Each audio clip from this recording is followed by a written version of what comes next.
ঢাকার এক পুরনো প্রাইভেট হাসপাতালে ছিল ৪ তলার ৪০৭ নম্বর কেবিন।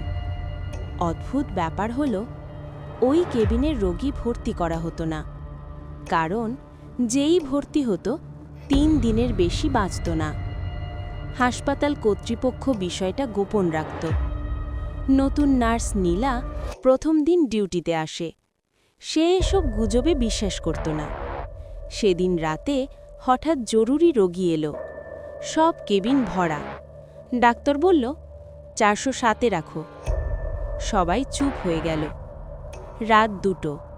নীলা ওষুধ দিতে গেল ৪০৭ নম্বরে। দরজা খুলতেই কেবিনে অদ্ভুত ঠান্ডা বাতাস। রোগী চুপচাপ ছাদের দিকে তাকিয়ে আছে। নীলা জিজ্ঞেস করল, কেমন লাগছে? রোগী ধীরে বলল, আপনি কি ওকে দেখছেন না? কাকে? রোগীর চোখ দরজার পেছনে। নীলা পিছনে তাকালো। কেউ নেই। রাত ৩টের দিকে হঠাৎ ৪০৭ থেকে চিৎকার। সবাই দৌড়ে এলো। দেখল রোগী মারা গেছে। চোখ দুটো বড় বড় খোলা, দেয়ালে নখের দাগ, আর বিছানার পাশে লেখা, ও এখনো এখানে। পরদিন হাসপাতালের সিসিটিভি চেক করা হলো। ভিডিওতে দেখা গেল রাত ২:১৭-এ নীলা কেবিনে ঢুকছে। তার পেছনে ধীরে ধীরে আরেকজন ঢুকছে। লম্বা, ফ্যাকাশে, রোগীর পোশাক পরা, মুখে অক্সিজেন মাস্ক। কিন্তু ভয়ঙ্কর বিষয় হলো, ওই সময় ৪০৭-এ কোনো দ্বিতীয় ব্যক্তি ছিল না। ১০ বছর আগে ওই কেবিনে এক রোগী মারা গিয়েছিল। সে অক্সিজেন খুলে চিৎকার করেছিল, ও আমার বিছানার নিচে দাঁড়িয়ে। তারপর হার্ট অ্যাটাক।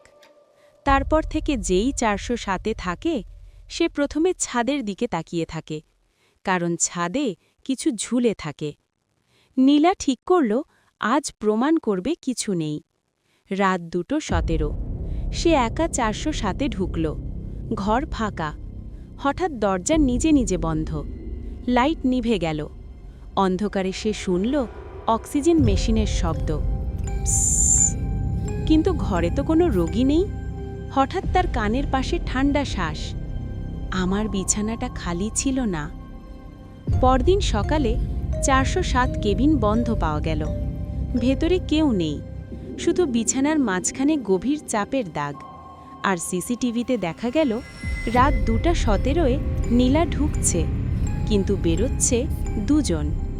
একজন নীলা, আরেকজন অক্সিজেন মাস্ক পরা ফ্যাকাশে অবয়ব। হাসপাতালের ৪ তলায় এখনও ৪০৭ নম্বর নেই। ৪০৬-এর পর সরাসরি ৪০৮, কারণ ৪০৭ এখনও ভর্তি আছে।